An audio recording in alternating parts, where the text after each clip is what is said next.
Good evening. स्वागत है आप सभी का एस्पिरेंट लाइव के यूट्यूब प्लेटफॉर्म पे। जैसा कि आप सभी को पता है कि रोज़ाना के जैसे ये बिहार दरोगा की क्लासेज है तो ज़्यादा से ज़्यादा देखने का कृपा करेंगे, क्योंकि एग्ज़ामिनेशन में ज़्यादा टाइम नहीं है, बहुत जल्दी एग्ज़ामिनेशन हो जाएगा, उम्मीद था फरवरी के आसपास।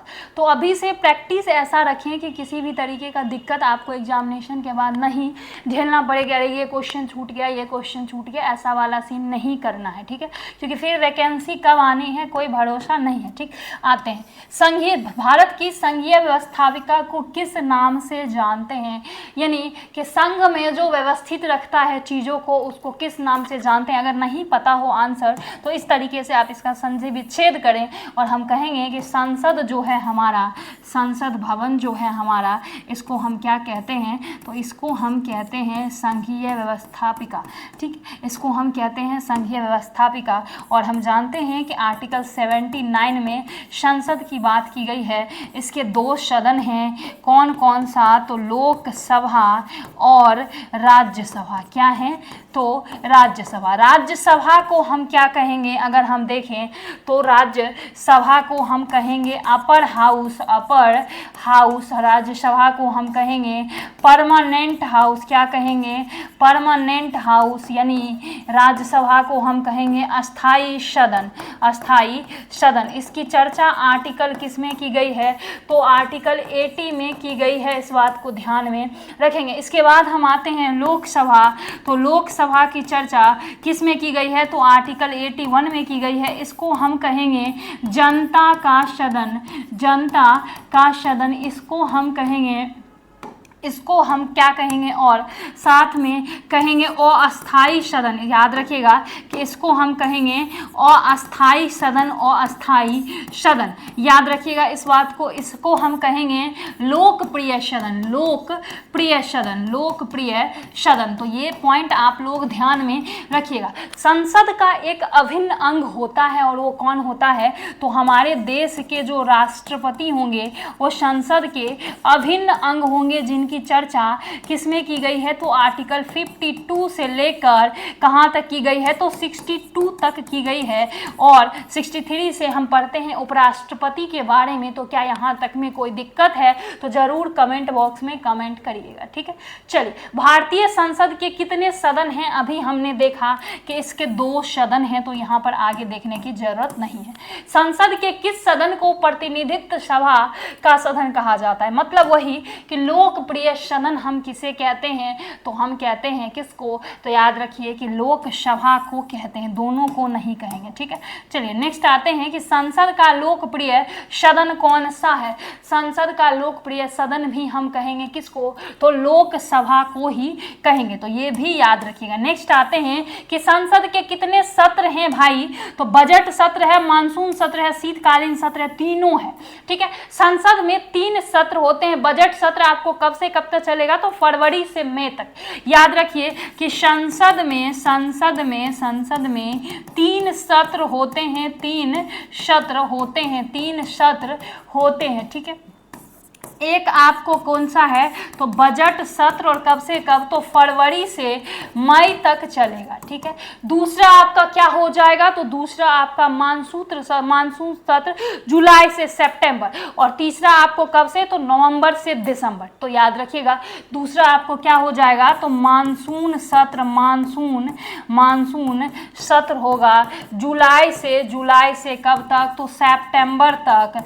और इसके बाद अगर मैं तीसरे की बात करूं तो तीसरा आपका हो जाएगा शीतकालीन सत्र, और ये कब से कब तक, तो नवंबर टू दिसंबर तक ये चलेगा। तो क्या यहां तक दिक्कत है, तो जल्दी से कमेंट बॉक्स में कमेंट करेंगे। तो टोटल 3 सत्र होंगे।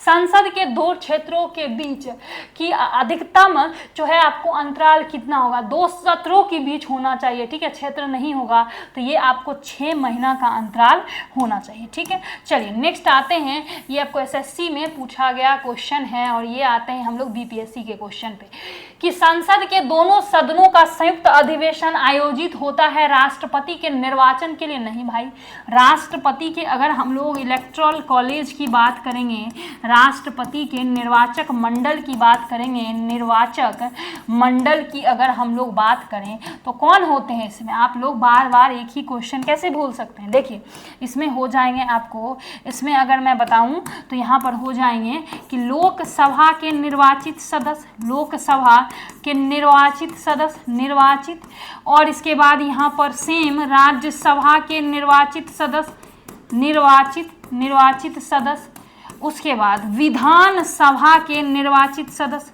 विधानसभा के निर्वाचित सदस्य, इसके बाद आप याद रखिएगा चौथा दिल्ली एंड पुदुचेरी के निर्वाचित सदस्य, तो इलेक्टोरल कॉलेज जो हमारा राष्ट्रपति का है बस इतने ही लोग रहते हैं।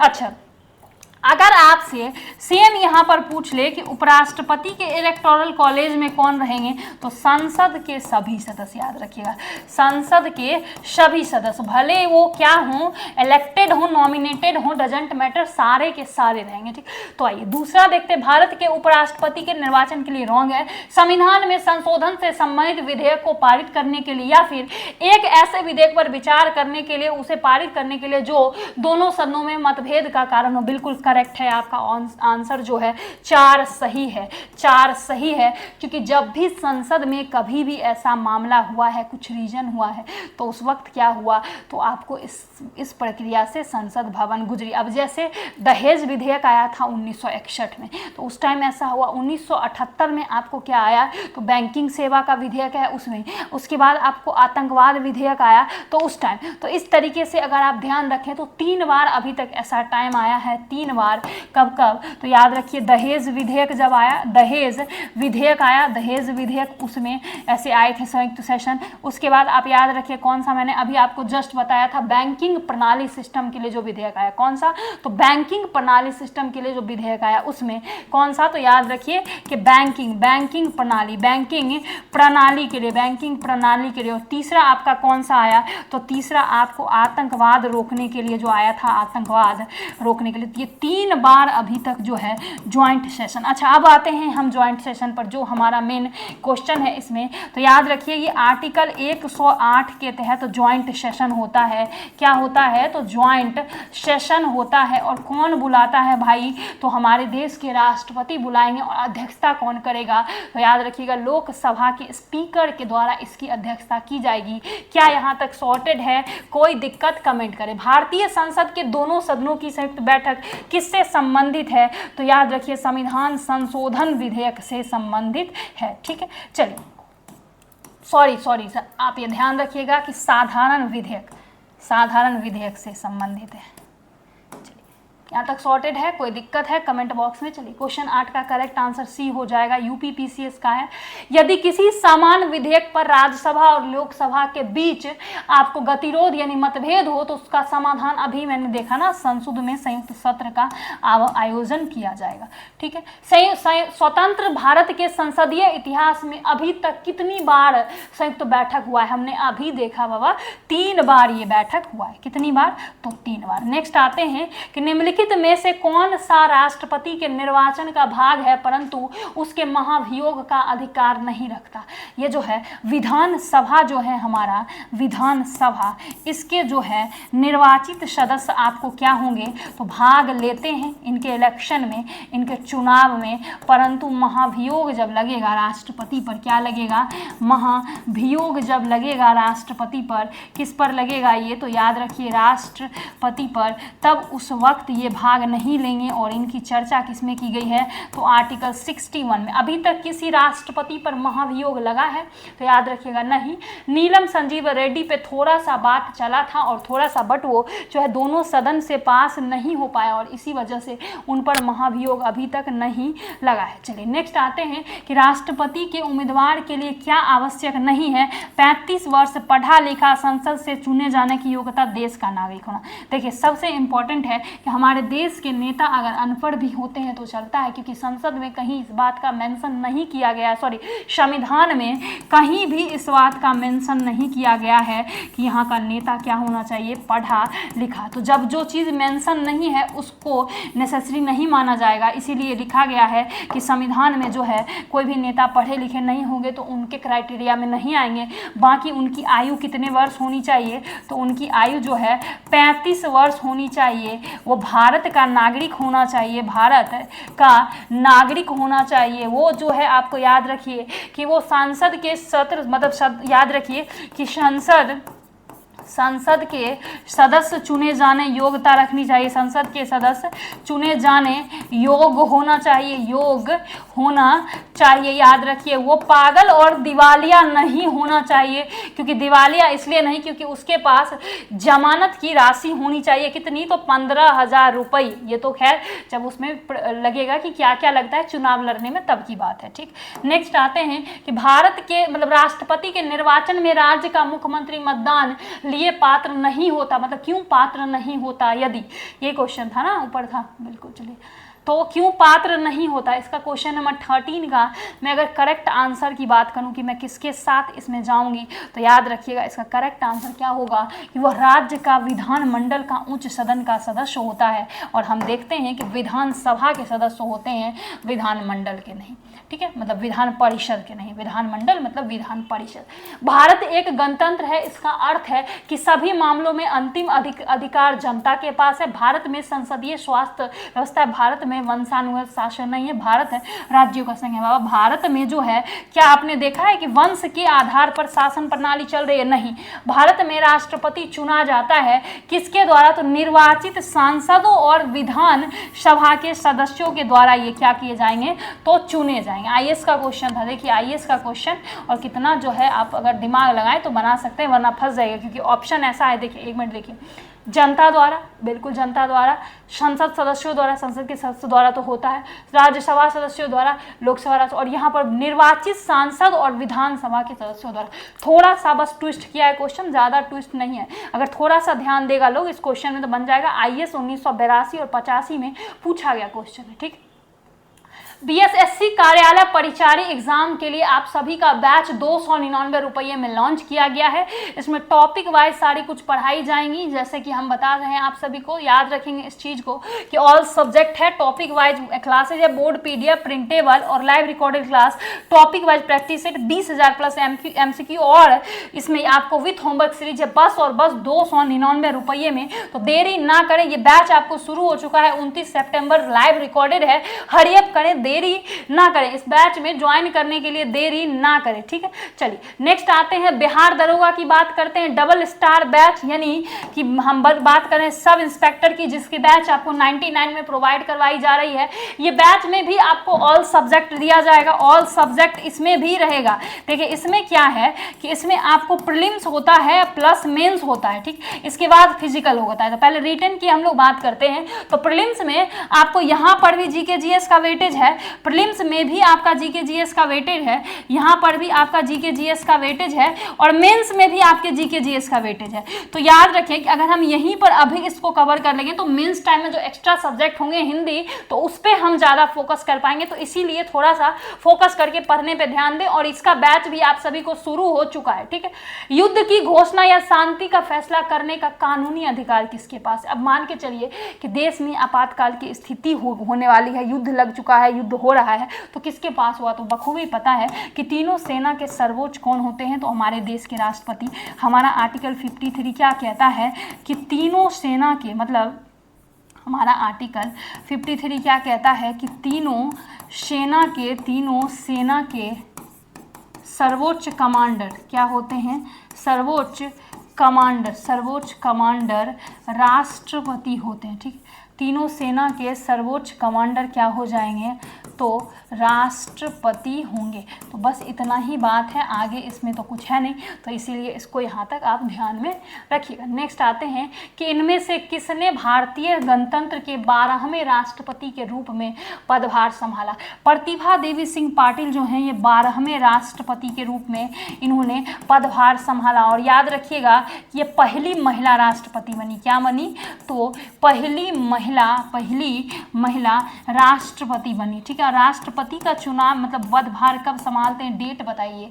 डेट अगर मैं बता दूं तो 25 जुलाई से और 25 जुलाई में खत्म होता है 5 वर्ष में। 2007 में बनी और 2007 से अगर आप ऐड करें, अब जो भी शपथ लेते हैं राष्ट्रपति के तो वो आपको 25 जुलाई से ही लेते हैं, और इन्होंने लिया था 25 जुलाई 2007 से 25 जुलाई 2012 तक ये अपने पद पर रही और भारत के 12वें नंबर की राष्ट्रपति रही। एपीजे अब्दुल कलाम आपके 11वें नंबर के राष्ट्रपति रहे।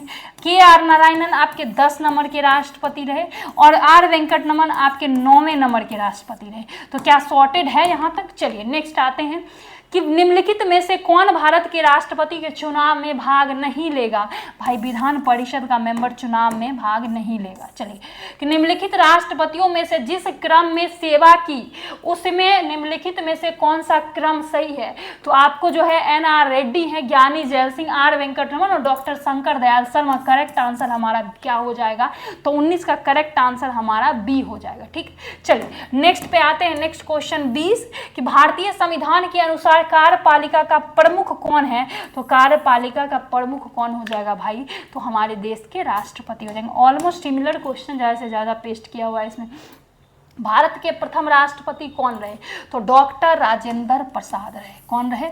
डॉक्टर राजेंद्र प्रसाद। कितने साल तक इन्होंने शासन किया? तो इन्होंने 26 जनवरी 1950 से लेकर 13 मई 1952 तक शासन किया था। तो याद रखिएगा डेट अगर मैं बताऊं तो 26 जनवरी 1950 से लेकर 13 मई जो है 13 मई याद रखिएगा 26 जनवरी 1950 से लेकर 13 मई 1960 तक ये अपने पद पर बने रहे। ये बिहार से थे, इस बात को ध्यान में रखिएगा। ठीक, चलिए नेक्स्ट आते हैं कि उपराष्ट्रपति अपने मत का प्रयोग कब करता है। भाई वो अपने मत का प्रयोग मतों के बराबर की स्थिति में प्रत्येक अपनी इच्छा से कभी नहीं। देखिए जब मत बराबर नहीं होगा मतलब समझ रहे हैं, मतलब उपराष्ट्रपति चलिए कोई भी वोटिंग चल रहा है, कोई भी प्रोसेस, कोई भी संविधान संशोधन, उसमें क्या हो जाएगा कि दोनों तरफ का मत बराबर हो जाएगा, लोकसभा और राज्यसभा। तो उस वक्त राष्ट्रपति अपना विशेष अधिकार का प्रयोग करेंगे, उपयोग करेंगे और जो है इस विवाद को सुलझाने में सहायता करेंगे। कौन राष्ट्रपति के चुनाव में मतदान नहीं करते परंतु उपराष्ट्रपति के चुनाव में मतदान करते हैं? तो संसद के जो हैं मनोनीत सदस्य। ठीक है, राज्य विधान परिषद ये तो नहीं होगा उपराष्ट्रपति में, राज्यसभा तो ये होते हैं राज्यसभा के। संसद के मनोनीत सदस्य, तो ये देखिए संसद के मनोनीत सदस्य तो करते हैं और संसद के क्या निर्वाचित सदस्य भी करते हैं। क्वेश्चन कितना कंफ्यूजिंग है, क्वेश्चन किस लेवल का कंफ्यूजिंग है आप देखिए। तो इसे याद रखिएगा कि यहाँ पर राज्यसभा के सदस्य जो है करेक्ट आंसर होगा। ठीक है, चलिए नेक्स्ट आते हैं कि भारत के उपराष्ट्रपति को पदच्युत करने के लिए संकल्प निम्नलिखित में से कहाँ प्रस्तावित किया जाता है। तो उपराष्ट्रपति को उनके पद से हटाने के लिए कहाँ पर पेश किया जाएगा? तो केवल राष्ट्रपति मतलब केवल राज्यसभा में ही पहले पेश होगा। भारत के प्रथम उपराष्ट्रपति कौन रहे? तो डॉक्टर एस राधाकृष्णन। कौन रहेंगे? डॉक्टर एस राधाकृष्णन रहे। जल्दी बताइए तो कौन हो जाएंगे? क्वेश्चन नंबर 25 का करेक्ट आंसर यही होगा। और ये भी 13 मई 1952 को बनते हैं और 12 मई 1962 तक रहते हैं। तो याद रखिएगा कि 13 मई 1952 से लेकर 13 मई 1952 से लेकर कब तक रहे? तो 12 मई 1962 तक रहे, 1962 तक। तो ये कितने पंचवर्षीय को इन्होंने देखा? तो इन्होंने 2 पंचवर्षीय पर उपराष्ट्रपति के पद को देखा। ठीक, चलिए उपराष्ट्रपति को आपको पता है कि वेतन कैसे दिया जाता है? उपराष्ट्रपति को राज्यसभा के पदेन सभापति के तौर पर वेतन दिया जाता है, कभी भी उनको उपराष्ट्रपति के तौर पर वेतन नहीं प्रोवाइड करवाया जाएगा। भारत के राष्ट्रपति निर्वाचित होने से पूर्व पूर्व निम्न में से कौन उपराष्ट्रपति नहीं था? तो देखिए, भारत का राष्ट्रपति निर्वाचित होने से पूर्व निम्न में से कौन उपराष्ट्रपति नहीं था? तो आपको पता है कि ज्ञानी जैल सिंह जो है ये नहीं थे। ठीक, चलिए नेक्स्ट आते हैं, किसने 2 पूर्ण अवधियों के लिए भारत के उपराष्ट्रपति का पद संभाला? Doctor S Radhakrishnan, V Giri, V D. Jatti और M Hidayatullah. Justice M Hidayatullah. आपसे क्वेश्चन ये पूछेगा कि कौन ऐसे उपराष्ट्रपति बने जो कि आपको सीजेआई थे? तो याद रखिएगा जस्टिस एम हिदायतुल्ला। आपसे पूछ सकता है कि किसने 2 पूर्ण अवधियों के लिए भारत के उपराष्ट्रपति का पद संभाला? तो अभी आपने देखा कि डॉक्टर एस राधाकृष्णन, हमने देखा ना 1952 से लेकर 1962 तक इन्होंने क्या किया? तो 1952 से लेकर इन्होंने 1962 तक अपने पद को संभाला था। ठीक है, चलिए नेक्स्ट क्वेश्चन की तरफ चलते हैं कि उपराष्ट्रपति का निर्वाचन किसके द्वारा होता है? भाई हमने देखा है कि संसद के सभी सदस्य होते हैं, चाहे वो आपके जो है लोकसभा हो और राज्यसभा, सभी के निर्वाचित हो, मनोनीत हो। अपनी पद अवधि समाप्त होने से पूर्व उपराष्ट्रपति को उनके पद से हटाने का अधिकार किसके पास है? देखिए, जब ये क्वेश्चन पूछेगा कि अपनी पद अवधि से पूर्व, तो संसद हो जाएगा, उनके मतलब कुछ भी उन्होंने किया होगा तो उनको पद से, ऐसा मतलब मान के चलिए जैसे कि राष्ट्रपति पे महाभियोग लगता है तो उपराष्ट्रपति के लिए रिमूव शब्द यूज किया जाएगा। तो जब रिमूव शब्द यूज करेंगे तो उस वक्त उपराष्ट्रपति जी को उनके पद से हटाने से पहले क्या किया जाएगा? तो इसको पेश किया जाएगा संसद में। लेकिन आपसे पूछा कि उनको जो है ये प्रक्रिया कहाँ चलेगी? तो याद रखिएगा राज्यसभा में। भारत का उपराष्ट्रपति किसका पदेन सभापति होता है? भाई ये राज्यसभा का पदेन सभापति होता है। अच्छा, आप सभी के लिए एक क्वेश्चन है कि नागरिकता अधिनियम, आप सभी को पता है कि नागरिकता अधिनियम 1955 के तहत कितने बार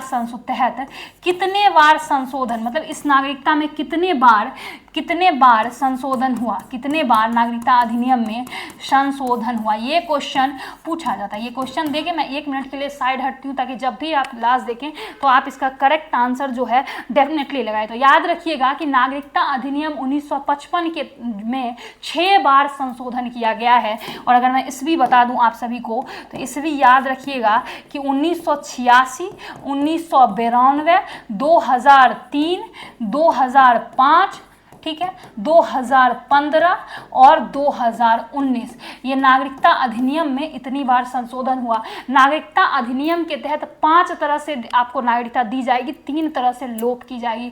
बेसिक आपको यही है कि इसको आप याद रखें। ठीक है, बीएसएससी कार्यालय परिचारिका आप सभी के लिए 299 रुपये में बैच लाया गया। ऑल सब्जेक्ट है भाई, टॉपिक वाइज है, किसी भी तरीके का जो है आप पूछिए, जीके जीएस हो, रीजनिंग हो, मैथ्स हो, टॉपिक वाइज आपको प्रोवाइड करवाए जाएंगे, कोई दिक्कत नहीं होगा इसमें। तो आपको जो लाइव क्लासेस मिलेगी, रिकॉर्डेड क्लासेस मिलेगी, बोर्ड पीडीएफ मिलेगा, प्रिंटेबल पीडीएफ मिलेगा, 20,000 से ज़्यादा एमसीक्यू करवाए जाएंगे विथ होमवर्क। यानी बचपन में जैसे अगर होमवर्क मिलने के बाद हम लोग ज़्यादा पढ़ते थे, ज़्यादा मेहनत करते थे, तो बस वही बात है कि यहाँ भी आपको होमवर्क दिए जाएंगे ताकि आप ज़्यादा पढ़ें और ज़्यादा से ज़्यादा मेहनत करें। और बस 299 रुपये में, तो क्या ज़्यादा प्राइस है? ये मुझे बताइए, क्या ये ज़्यादा प्राइस है? अब देखिए, बिहार दरोगा 2025 का है आप सभी के लिए, बिहार दरोगा 2025 का ये है बस 99 रुपये में। देखिए 1799 पद पर वैकेंसी आई और कितनी मुश्किल, कितने धरने के बाद आई। आप देख रहे हैं कि जल्दी वैकेंसीज नहीं आती, कितना हंगामा हुआ। तो इसकी तैयारी एकदम आप बहुत अच्छे से करें। इसमें भी आपको क्या प्रोवाइड करवाया जाएगा? इसमें भी आपको GK GS current affair provide करवाया जाएगा। प्री में ऐसे थ्योरी तरीके से हम लोग पढ़ा रहे हैं, मेंस में दिक्कत नहीं हो, और कट टू कट हम लोग पढ़ा रहे हैं। मतलब ऐसा नहीं कि एक क्लास को लेंदी बनाकर पढ़ाएं ताकि बाद में दिक्कत हो समझने में और भारी लगे, ऐसा नहीं है। क्योंकि जीके जीएस का सिलेबस बड़ा है और स्टैटिक्स जीके भी साथ में है, तो इसीलिए डेफिनेटली जुड़े और जल्दी से जल्दी सोचें और इस चीज़ को एकदम प्रिपेयर रहें इसके लिए कि इस क्लास में आपको क्या सीखने को मिल रहा है और क्या नहीं मिल रहा है। तो ज़्यादा से ज़्यादा लोगों से क्लास को भी शेयर करें और ज्वाइन करें। और मैं बता दूँ तो इसका प्राइस है बस 99 रुपये। कितना है? तो बस ओनली 99 रुपीज़। इसमें आपको ऑल सब्जेक्ट है, टॉपिक वाइज है, board PDF, printable PDF, live recorded class, 20,000 plus MCQ और विथ जो है आपको होमवर्क सीरीज। अच्छा ठीक है, करंट अफेयर का क्या हम लोग स्टार्ट करें? आप लोग देखिएगा तो कमेंट करिएगा। क्या जनवरी से 2024 जनवरी से मतलब पूरे मंथ का एक क्लास में, फिर फरवरी का एक क्लास में, इस तरीके से क्या हम लोग रिवाइज करें और जो भी अभी जितने भी एग्जाम में क्वेश्चन पूछे जाएंगे उसको उसमें में लेने का ट्राई करेंगे, 2-3 सोर्स को देख के, और साथ में जो जो एग्जाम में बने हैं क्वेश्चन तो उसको साथ में देखते हुए, क्या आप लोग ऐसा चाहते हैं करंट अफेयर का सेशन लाया जाए इस पर, तो डेफिनेटली कमेंट में बताइएगा कि करंट अफेयर का सेशन आना चाहिए। ठीक है, चलिए बाकी धन्यवाद।